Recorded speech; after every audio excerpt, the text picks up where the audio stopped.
우에노역에 위치한 니쿠야노 다이도코로는 내부가 넓으면서도 늦은 평일 저녁이어서인지 자리가 한산해서 마음에 들었다. 메뉴는 인당 4,500엔, 6,000엔, 8,000엔인 여러 코스 중에서 고르면 되고 3개의 코스 다 무한 리필인데다 탄산음료도 무제한으로 먹을 수 있는 곳이었다. 다만 술을 마시는 데는 인당 1,500엔의 추가 요금이 있는데 생맥주 외에도 직접 조합해서 먹을 수 있는 하이볼 등이 있고 역시나 무제한이기에 애주가라면 그리 비싸게 느껴지지는 않을 것 같다. 6,000엔 코스로 주문을 마치자 본격적인 주문 전 맛을 볼 수 있는 모리아와세가 제공되었다. 이 다음부터는 테이블에 있는 QR코드를 사용하여 먹고 싶은 부위와 메뉴를 자유롭게 시키면 된다. 자동 번역을 사용하면 이름이 이상하게 뜰 때도 있는데 메뉴 옆에 첨부된 사진을 확인하며 시키니 그리 어렵지 않았다.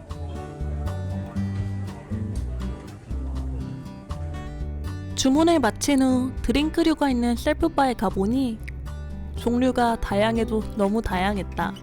우롱티, 칼피스와 같은 메뉴도 있었고 컵을 올리기만 하면 생맥주를 따라주는 신기한 기계도 있었다. 곁들일 음료도 있으니 이제 본격적으로 먹기 위해 고기를 올렸는데 불판에서 익어가는 소리와 함께 서서히 퍼지는 맛있는 냄새에 비로소 행복을 찾았다. 힘든 일정 후 먹는 고기의 맛은 생각보다 대단했다. 먹으려면 씹어야 하는데 씹으면 고기가 사라지니까 씹기 아까울 정도였다.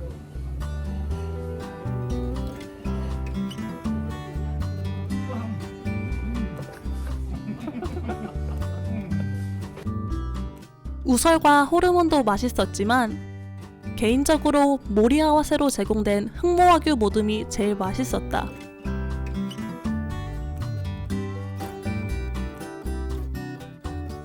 테이블에는 레몬즙과 데리야끼 소스, 참소스와 비슷한 맛이 나는 소스와 소금 등 곁들일 수 있는 다양한 소스가 있어서 질리지 않게 먹을 수 있다. 이용 시간도 100분으로 부지런히 먹고 부지런히 시킨다면 충분히 배부르게 먹을 수 있는 시간이라 더욱 좋았다. 무한 리필임에도 마지막 주문까지 신선도를 유지하는 덕에 마무리까지 완벽하게 끝냈다. 야키니쿠로 기력을 보충하니 앞으로의 일정쯤은 거뜬히 소화할 수 있을 것 같았다. 신기하게도 여기는 따로 주문하는 게 아니라 뷔페식이었다. 옆으로 이동하며 먹고 싶은 음식을 트레이에 올리고 결제는 마지막에 하는 시스템이다. 메인 메뉴는 서버분께 말씀드리면 바로 내어주시거나 색상 냅킨을 건네주시는데 끝에서 다른 서버분이 색상 냅킨을 보고 음식을 전달해주시니 쭉 이동하면 된다. 나는 링긴의 시푸드 살사 포모도로와 팅커벨의 스페셜 케이크를 골랐는데 보통의 파스타보다 베이스인 토마토 맛이 약하긴 했지만 해산물이 많이 들어가서 깊은 맛이 느껴졌다.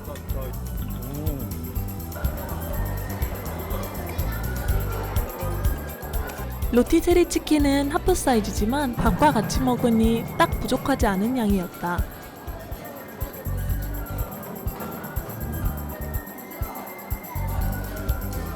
전기구이 통닭과 비슷하게 겉은 바삭하고 살코기는 기름이 빠져 담백한 맛이라 호불호가 적을 것 같다.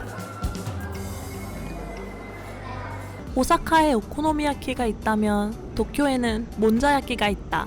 그중 우리는 현지인과 여행객 모두에게 맛집으로 유명한 모헤지 몬자야키를 찾았다. 같은 건물 12층으로 내려오면 맛있는 냄새와 함께 긴 웨이팅 대열이 기다리고 있다.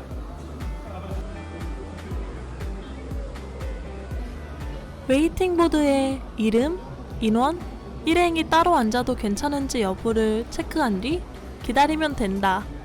인원에 맞는 공석이 나올 때까지 쭉 기다려야 되기에 시간적 여유가 없다면 따로 앉아도 괜찮다는 문장에 체크를 하거나 2인 단위로 방문하는 게 좋을 것 같다. 4인은 평일 점심 기준 1시간 30분을 기다린 끝에 들어갈 수 있었고, 다행히도 한국어 메뉴판을 제공해주는 덕에 주문하는데 큰 어려움은 없었다. 우리는 추천 메뉴인 명란젓과 떡 몬자야키, 해물 몬자야키에 치즈 토핑을 추가한 것과 요네자와부타 돼지고기 달걀, 모헤지 스페셜 달걀 오코노미야키를 주문했다. 몬자야키는 재료가 준비되면 직원분께서 직접 만들어 두시니 걱정하지 않아도 된다.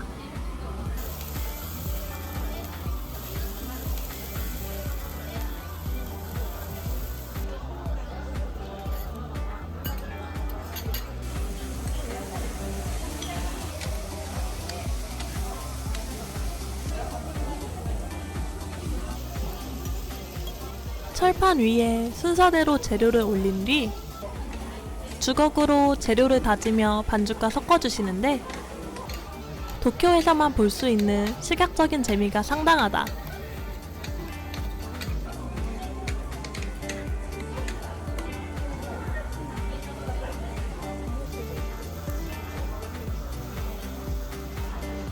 추가했던 치즈 토핑을 마지막 덩어리까지 아낌없이 얹어주신 후에야 조리가 끝난다.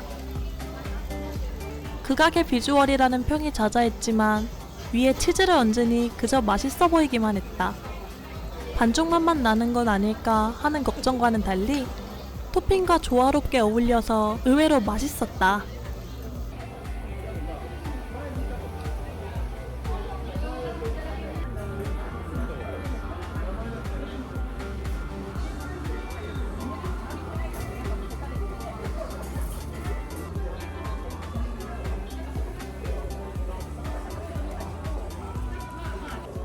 명란젓과 떡 몬자야키를 반 정도 먹었을 때쯤 같이 주문했던 오코노미야키가 나왔다.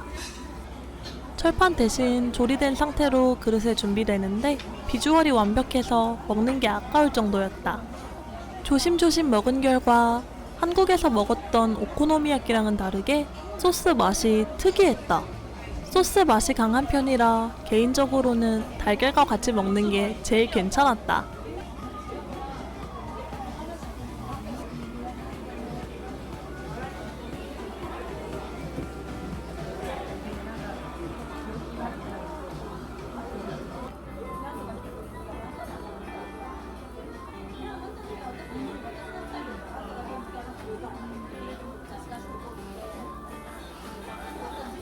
몬자야키가 철판에 눌어붙지 않게끔 주문한 음식을 다 비운 후에야 차례대로 내어주신다.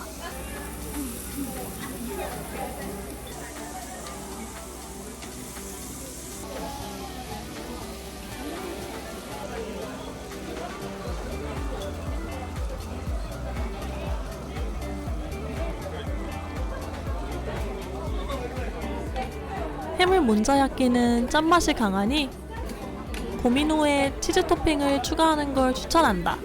치즈의 고소함이 짠맛을 중화시키기도 했지만 오히려 극대화될 때도 있었다.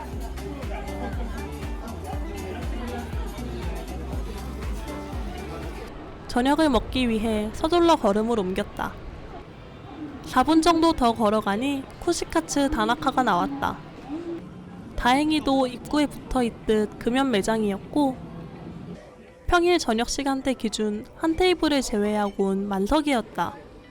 운이 좋게도 우리는 안쪽에 있는 그 한 테이블에 안내받을 수 있었다. 우리를 제외하고는 다들 현지인이라 맛있을 것 같다는 기대 반, 주문에 대한 걱정 반이었는데 다행히도 한국어 메뉴판이 있었다. 가장 먼저 주류 메뉴판을 받았는데 가부키초에 있는 곳답게 주종이 굉장히 다양했고 주류를 한 잔 시킬 때마다 미니게임도 할 수 있었다. 쿠시카츠 메뉴판은 한국어에 사진까지 첨부돼 있어서 주문하기 굉장히 편했다.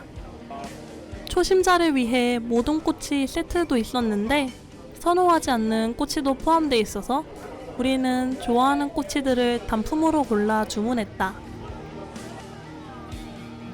네, 굴리는 거예요. 주문을 마치고 미니게임을 진행하시겠냐는 말에 호기롭게 하이를 외쳤다. 주사위를 그릇 안에 살포시 굴리면 되는데 나의 결과는 크기도 2배, 가격도 2배인 메가 레몬 사와를 마시게 됐다. 사실 술을 좋아하는 사람들에게는 손해볼 건 없는 게임이었다. 음식이 나오기까지 시간이 꽤나 걸렸는데 아마 주문 즉시 조리를 시작해서 그런 것 같다.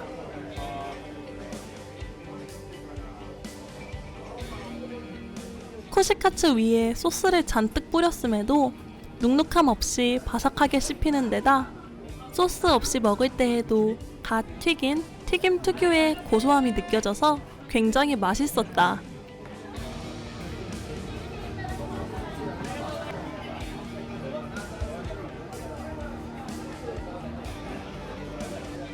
또 꼬치를 많이 주문했다면 주문한 메뉴를 한꺼번에 내주시는 게 아니라 2번에 나눠서 주시는 덕에 마지막 꼬치까지 따뜻하게 먹을 수 있었다.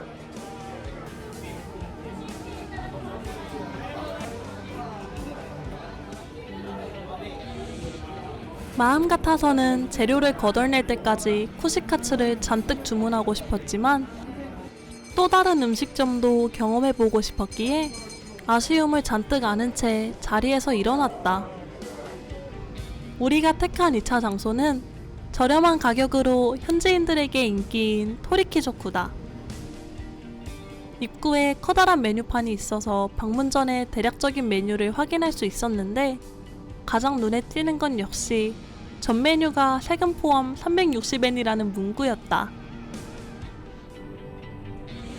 기대를 안고 지하로 내려가자 예상대로 많은 인원이 북적이고 있었다.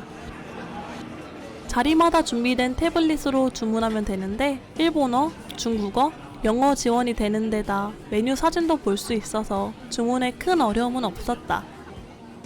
토리키조쿠라는 이름답게 여러 부위에 꼬치가 주로 있었고 빨리 준비되는 스피드 메뉴 외에도 다양한 사이드 메뉴가 많아 메뉴 선정이 힘들 정도였다. 고심 끝에 주문을 마친 후 스피드 메뉴라 빠르게 준비된 에다마메와 토마토를 먹으며 꼬치가 나오기를 기다렸다.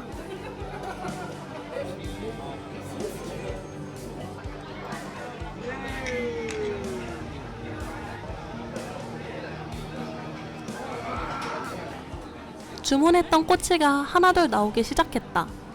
닭껍질, 닭다리살과 파, 염통 등 다양한 꼬치를 시키기는 했지만 끝도 없이 나오는 꼬치 행렬에 당혹감을 숨길 수가 없었다. 알고 보니 한 주문당 2개의 꼬치가 나오는데 우리는 그걸 이제야 알게 된 것이다. 워낙 물가가 비싼 곳이니 당연히 한 개일 줄 알았건만 정말 엄청난 가성비다.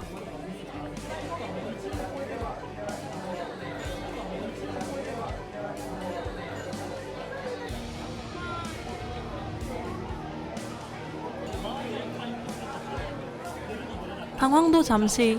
다행히 야키토리 메뉴를 양념, 소금, 후추까지 다양한 맛으로 시킨 덕에 마지막 접시까지 깔끔히 비우게 됐다.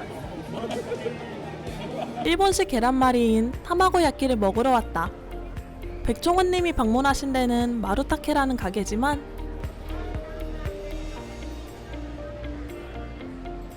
우리는 그 옆에 있는 야마초에 줄을 섰다. 개방형 주방 형식으로 아크릴판 너머에서 조리하시는 모습을 볼 수 있다. 왼쪽에서는 열심히 만들고 계시고 오른쪽에서는 계산만 맡으시는 철저한 분담 업무로 줄에 비해 회전율이 빠른 편이라 금방 받을 수 있었다.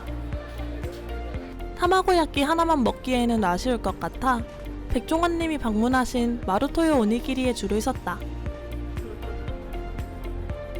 인기 있는 곳답게 역시나 웨이팅 줄이 상당했지만 계산에 그리 오랜 시간이 소요되지 않아서 예상보다 빠르게 구매할 수 있었다.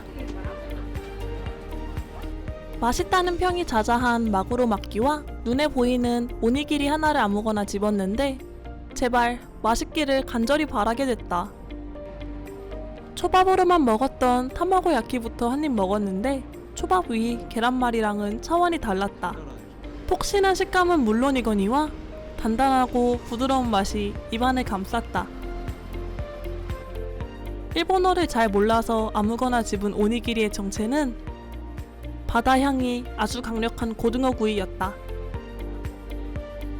간도 잘 배어있고 생선 특유의 비린내를 제외한다면 맛도 있었지만 오니기리를 먹은 뒤 한동안은 쭉 입에서 바다 냄새가 났다.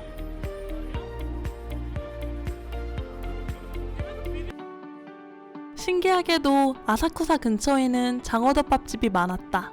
어딜 가야 할지 고민하던 중 건물 외벽에 거대 장어가 그려진 곳에 눈길이 갔다. 입구는 예스러우면서도 고급스러운 분위기를 자아내는 데다 사진이 함께 첨부된 메뉴판이 있어서 대략적인 메뉴를 파악할 수 있었다. 메뉴판 속 윤기가 흐르는 장어의 빛깔에 홀려서 그대로 들어가게 되었다. 안내받은 테이블로 가자 입구에 있던 것과 같은 메뉴판이 있었다. 메뉴 이름 아래에는 영어로 음식에 대해 간략한 설명이 적혀 있으니 뭘 시켜야 할지 고민일 때는 아래 설명을 참고하면 될 것 같다. 어느 식당에 가든 음료를 먼저 내어주시는 것에 완전히 적응했다. 나는 콜라 대신 한 번도 못 봤던 30cm 사과를 시켰다. 과일을 30cm 가까이 쌓아 올려줘서 붙은 이름 같은데 냉동 과일임에도 상큼한 라임 향이 퍼져서 생각보다 훨씬 맛있었다. 독특한 소품을 배치해서 단조롭지 않으면서도 깔끔해 보이는 내부를 구경하다 보니 어느새 주문한 메뉴가 나왔다. 가장 가격이 비쌌던 금박을 올린 장어덮밥이다. 사진보다 실물파였던 것인지 메뉴판에서 봤던 것보다 훨씬 침샘을 자극했다. 히츠마부시는 먹는 법을 안내해주는 안내문까지 있었다. 그냥 밥과 장어, 본연의 맛을 즐긴 뒤 대파, 일본식 생강, 김을 넣어 비벼 먹고 국물을 부어서 말아 먹으며 오차즈케까지 즐긴 후에 가장 맛있었던 방법으로 먹으면 된다는 거다.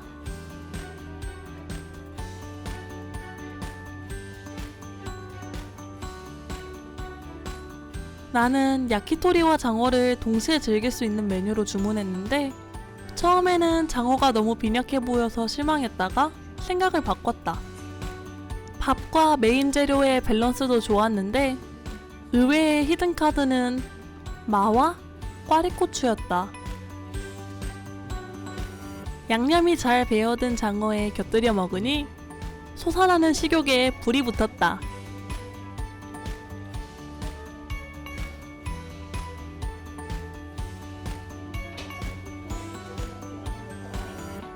장어 두께도 통통한 편이라 씹는 식감마저 좋았다. 다 먹은 빈 접시는 직접 와서 치워주시는 최상의 서비스까지 받은 후 기분 좋게 깨끗한 자리에서 일어났다. 그 중에서도 우리는 매운 라멘 하면 떠올린다는 모코탄멘 나카모토를 찾았다. 빨간색으로 도배된 가게의 외관과 머리에 빨간 띠를 두르신 채로 고집 있는 장인 포즈를 하고 계신 아저씨를 보자 확실히 보통의 라멘집과는 달라 보였다. 저녁 시간대가 지났음에도 불구하고 가게의 앞에는 긴 줄이 있어서 얌전히 그 뒤에 웨이팅 대열에 합류했다. 입구의 앞에는 라멘의 맵기와 메뉴를 안내한 전광판이 있으니 입장 직전에 뭘 먹을지 정한 뒤 들어가면 좋을 것 같다.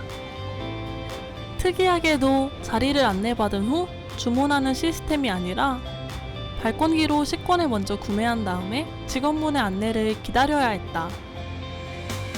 오래 기다려야 되는 건 아닐까 걱정했는데 다행히 자리 안내부터 라멘 제공까지 일사천리로 진행됐다. 나는 맵기 3단계의 된장 탄멘 위에 매운 마파두부를 올린 맵기 5단계의 몽고 탄멘을 시켰다.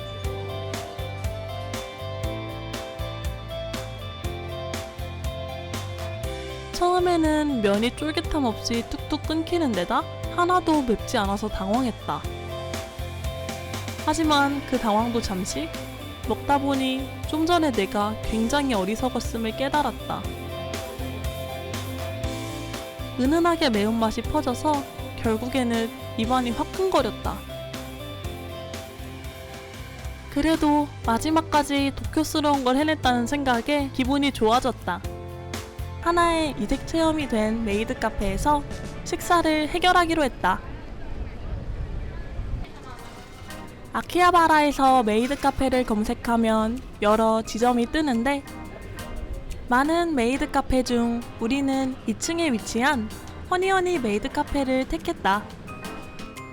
입구에서 기다리고 있으니 메이드 분들이 직접 문을 열며 맞이해 주시는데 너무 환히 맞아주시니 어쩐지 황송함까지 들 정도였다. 떨리는 마음을 안고 내부로 들어가자 물과 함께 메뉴판을 가지고 오셔서 직접 메뉴에 대해 설명해 주셨다. 한국어 메뉴판과 함께 설명을 들은 뒤 우리는 메이드와 체키까지 찍을 수 있는 식사 코스를 주문하기로 했다. 음식은 오므라이스와 오무소바가 있고 음료는 라떼와 에이드 중에서 고를 수 있는데 여기는 메이드가 직접 짠 과일로 에이드를 만들어주는 곳이라고 해서 오므라이스에 에이드로 주문을 마쳤다.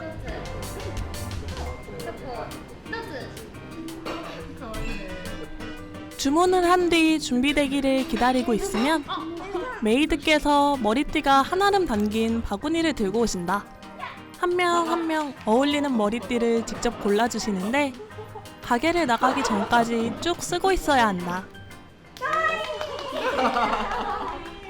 가게 내부를 둘러보던 중 신기한 걸 발견했다. 벽면에 메이드와 관련된 프린팅이 붙어 있었는데 메이드의 체키를 랜덤으로 뽑을 수 있는 체키쿠지와 2023년 달력, 메이드의 사진집을 판매한다는 내용이었다. 가게도 보고 웃고 떠들다 보니 어느새 음료가 준비되었다. 메이드가 직접 짜주는 걸로만 알고 있었는데 에이드는 내 예상보다 훨씬 본격적이었다. 트레이에 사이다와 과일, 착즙기를 가져오시길래 설마 했지만 진짜 테이블 위에 올려둔 채로 짜주실 줄은 몰랐다. 한 방울도 아낌없이 긁어 넣은 뒤 마지막에는 설탕 시럽으로 당도까지 조절해 주시는데 엄청나게 정성을 들인다는 게 단번에 느껴졌다. 100% 생과일로 만든 것인데다 내 취향대로 만들어서인지 개인적으로 카페에서 마시는 레모네이드보다 훨씬 맛있었다. 에이드를 다 만들고 나니 또 다른 선택지였던 라떼가 나왔다. 당연하게도 에이드를 주문했을 때와 같은 퍼포먼스는 없지만 대신 휘핑크림 위에 초콜릿 펜으로 원하는 그림을 그려주신다고 한다. 우리는 고양이를 그려달라고 했는데 혹시나 휘핑과 너무 잘 어울리는 귀여운 고양이가 생겼다.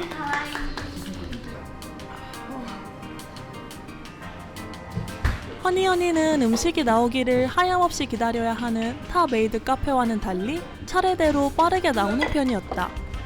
카페 내부가 맛있는 냄새로 가득 차더니 핵심이라고도 할 수 있는 오므라이스가 준비되었다. 아마 메이드 카페에 방문하는 사람들 중 케첩 아트를 기대하는 사람도 적지 않을 것이다. 뭘 그려드릴지 묻는 말에 우리는 각각 용, 옷반쭈 우사기, 컵이, 짱구를 부탁드렸는데 엄청난 역작이 탄생했다.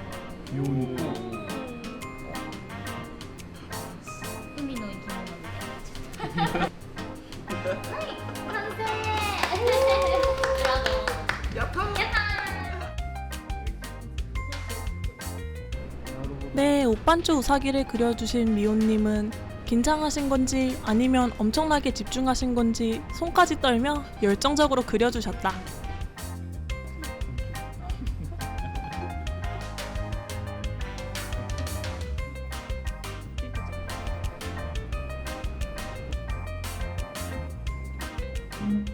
용과 커비를 그리신 유유님은 말 그대로 케첩으로 아트를 하셔서 그리시는 내내 감탄사가 터져나왔다.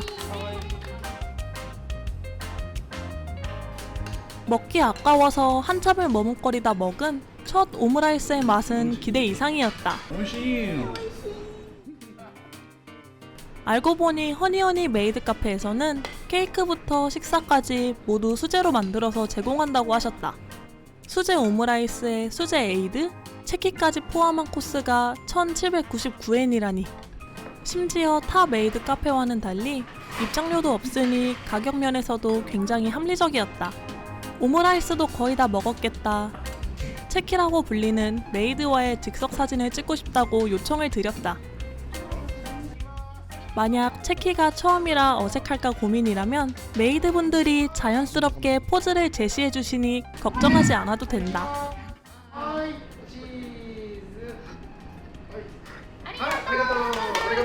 나는 따로 원하는 포즈가 있어서 슬쩍 말씀드리니 맞춰서 찍어주셨다.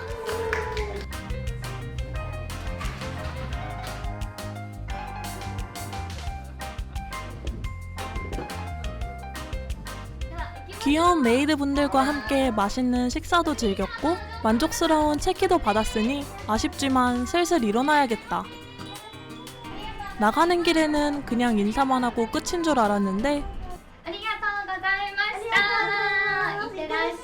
배웅은 물론이거니와 계단을 내려갈 때까지 쭉 인사해주신다. 허니허니 메이드 카페는 적당히 차분하면서도 활기찬 곳이라 메이드 카페에 처음으로 도전하는 입문자들도 재미있게 즐길 수 있을 것 같았다. 아키하바라에서 이케부쿠로까지 즐거웠던 이른바 덕후 투어를 마친 후 우리는 부타야마라는 숙소 근처에 있는 라멘집을 찾았다. 저녁 시간을 훌쩍 넘겼으니 사람이 없을 것이라는 예상과는 다르게 9시가 조금 지났음에도 가게 앞에서 대기 중인 사람들이 꽤 있었다. 다시 돌아갈까 싶었지만 대기 중인 사람이 대부분 현지인이었기에 얼마나 맛집일지 궁금해서 대기열에 합류하는 편을 택했다. 우리는 대략 10분 정도 기다린 후에야 들어가서 주문을 할 수 있었는데 자판기에는 다른 언어 없이 오직 일본어만 적혀 있었다. 좌측은 소, 중앙은 미니, 우측은 대 사이즈고 아래로 내려갈수록 차슈 양이 2장, 5장, 8장으로 늘어나는 것이니 당황하지 않고 본인의 양에 맞춰서 주문하면 된다.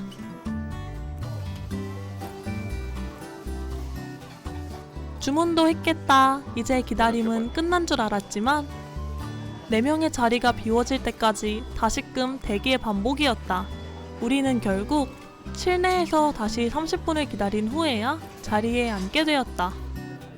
이곳은 독특하게도 야채와 마늘향과 같은 토핑을 무료로 조절할 수 있었다. 라멘이 다 만들어지면 안내받은 자리에서 토핑을 어떻게 할 것인지 여쭤보시는데 애초에 양이 매우 많은 데다가 라멘 자체의 간도 세고 기름기 있는 지로라멘 계열이라기에 욕심을 거두고 야채 보통, 마늘 많이로 주문했다. 기다림 끝에 나온 라멘의 비주얼은 충격 그 자체였다. 분명 사이즈 소로 주문했음에도 불구하고 양이 엄청나게 많았다. 야채도 가득 넣어주신 덕에 면과 섞을 때도 넘치지 않게 조심조심 섞어야 할 정도였다. 지로 계열 라멘의 설명 그대로 기름기 많고 간이 세서 입안에 착 감기는 맛이라 자극적인 걸 좋아하는 사람들에게 최적일 것 같았다.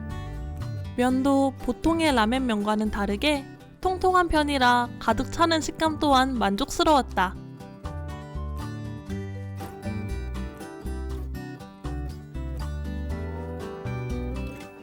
앞에 여러 종류의 조미료도 있어서 양이 많음에도 질리지 않게 먹을 수 있다는 게 가장 좋았다.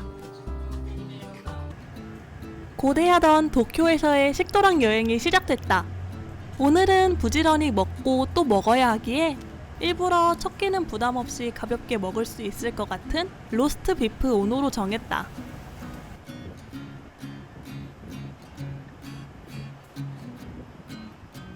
입구에서 확인할 수 있는 메뉴판에는 비슷해 보이는 메뉴 단 2가지뿐이다.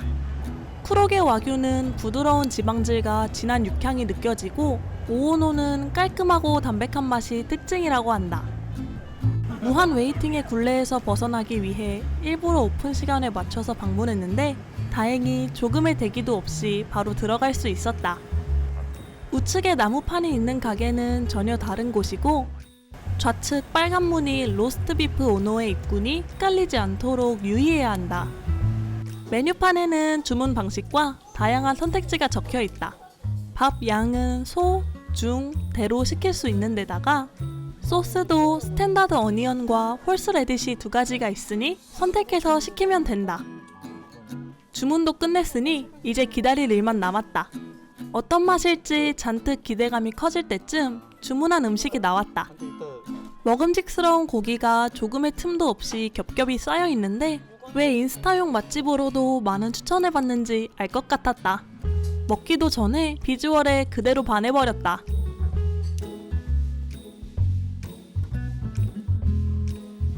사실 저온조리한 고기는 처음이라 약간의 두려움이 있었는데 한 입 먹자마자 입안 가득 퍼지는 육향에 침이 흐를 뻔했다. 신선한 노른자가 스며든 밥과 부드러운 고기의 위력은 예상보다 훨씬 잘 어울렸다. 같이 제공되는 속꼬리국은 두말할 것도 없이 입가심 용도로 제격이었다. 살짝 물릴 때쯤 한 모금 마시면 숟가락질을 멈출 수 없게 만들었다.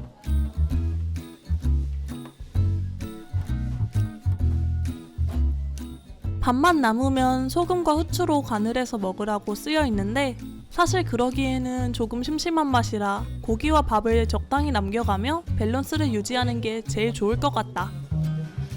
식도락 여행의 다음 목적지는 아키하바라의 규카츠 맛집으로 국내에서도 유명한 규카츠 이치니산이다. 평일인데다 오후 2시면 애매한 시간이라 사람이 없을 줄 알았건만 우리의 크나큰 착각이었다.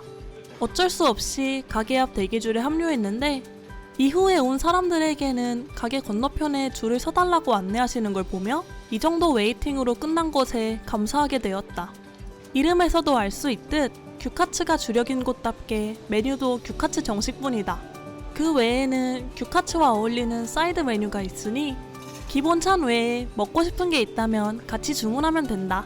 가게가 지하에 있는 탓에 지하부터 입구까지 대기하는 사람들로 가득했다. 대기 공간에 있는 냉방시설이라고는 코너에 있는 선풍기 하나가 전부라 여름 더위에 지쳐가고 있을 때쯤 드디어 차례가 돌아왔다.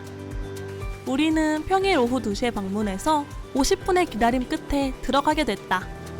가게는 테이블석과 다치석을 포함하여 대략 11석 정도 있는 작은 곳이었다. 오픈 키친 형태라 다치석에 앉으면 조리 과정을 볼 수 있었는데 꾸준히 손님이 몰리는 곳인데도 주방 내부는 꽤나 깔끔했다. 대기 중에 직원분이 인원수와 주문할 메뉴를 받아가셨기에 내부에 들어가서도 따로 주문할 필요 없이 기다리기만 하면 됐다. 자리에 앉아 규카츠를 먹는 방법을 안내한 종이를 읽으며 기다리다 보니 약 5분 후에 주문한 음식이 나왔다. 설명에 따르면 미디움 레어로 겉면이 바삭하게 튀겨진 규카츠를 개인 화로 위에 올려 기호에 맞게 익혀 먹으면 된다고 한다. 웨이팅 줄과 마주했을 때는 굳이 기다려가며 먹어야 하나 싶었지만 겉바속촉의 정석인 규카츠를 먹으니 2번도 기다릴 수 있을 것 같았다. 진짜 맛집은 밑반찬도 맛있다는데 양상추 샐러드와 감자 샐러드마저도 맛있는 곳이었다.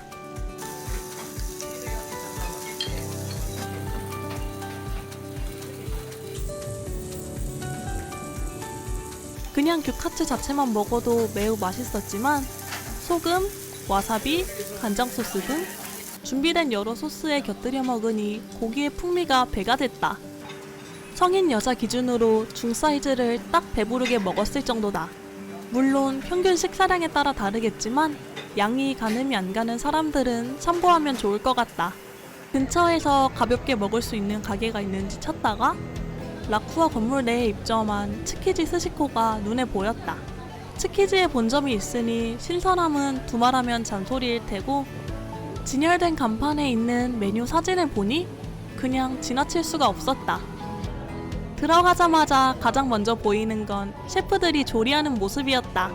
다치석의 의자에는 짐을 보관할 수 있는 공간도 있고 즉석으로 조리하는 모습을 볼 수 있지만 우리는 인원이 많은 탓에 어쩔 수 없이 테이블석으로 안내받았다.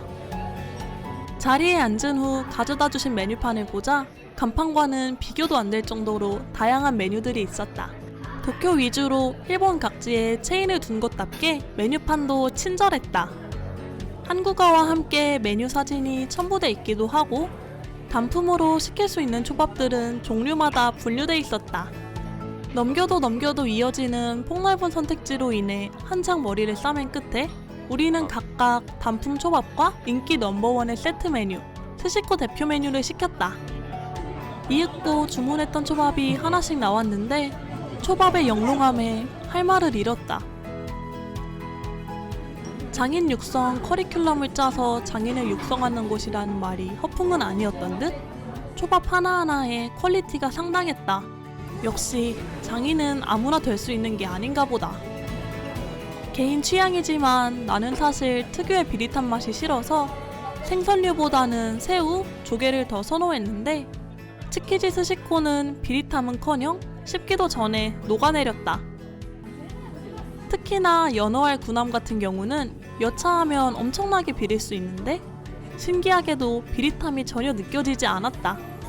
샤리 또한 너무 적지도 과하지도 않은 적당량이라 네타와 잘 어우러져 초밥 맛을 즐기기 좋았다.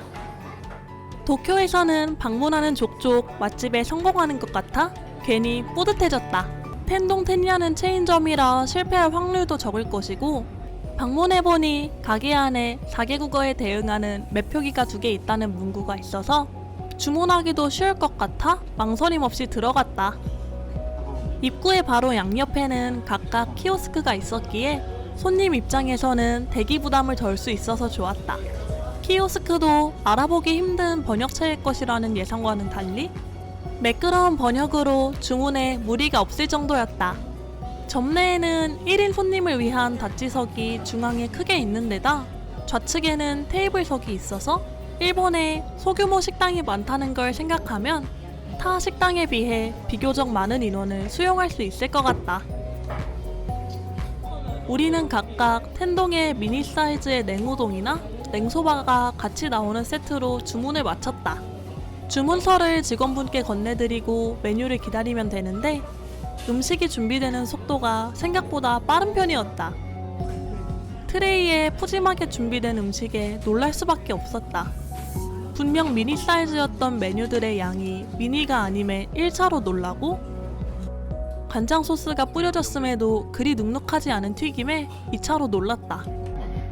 텐야와 니신 오일리오 그룹의 공동 개발로 만든 식물성 100% 기름을 사용하여 튀긴다는데 튀김의 맛에 굉장히 진심인 것 같았다. 간장 소스의 양은 과해서 튀김이 푹 절여지지도 부족해서 싱겁지도 않은 딱 적당한 양이라 역시 체인은 다르구나 싶었다. 텐동 체인점이니 텐동을 맛있게 만드는 건 당연한 것이라고 해도 소바에 대한 기대는 전혀 없었지만 젓가락을 휘감자마자 생각이 바뀌었다. 소바의 면은 익힘도가 생명이라고 생각하는데 면이 퍼지지 않고 쫄깃해 최적의 상태였다. 아무리 찍어 먹는 것이라고 해도 자극적이면 손길이 가지 않는 게 쯔유인데 감칠맛이 맴돌 정도로만 간이 되어 있어 맛있게 먹을 수 있었다.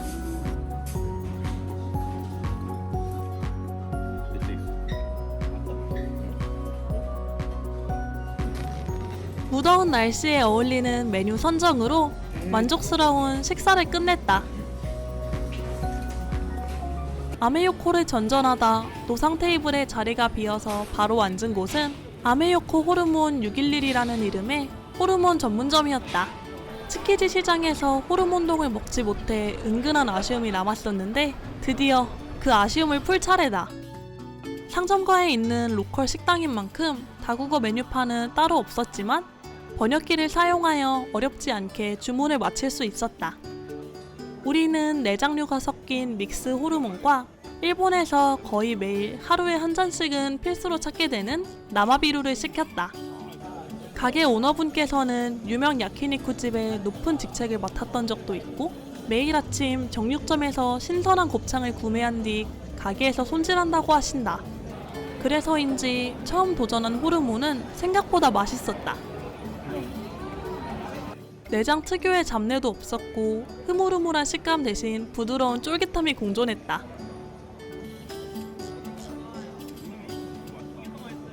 양념도 국내에서는 먹어보지 못한 독특한 맛이라 귀국한 후에도 종종 생각이 날 것 같았다. 다만 테이블이 조금 협소한 편이라 불편해 보일 수도 있겠다만 기존에 있는 빈 잔과 빈 그릇은 바로바로 치워주셔서 사실상 먹는데 크게 거슬리진 않았다. 현지인 사이에 섞여 생맥주를 한두 잔 마시다 보니 그간 도쿄에서 보낸 날들이 파노라마처럼 펼쳐졌다. 날씨로 인해 여행 도중 지쳤던 날도 있었지만 그런 날을 모두 상쇄시켜버릴 정도로 행복한 기억이 더 크게 자리 잡았다.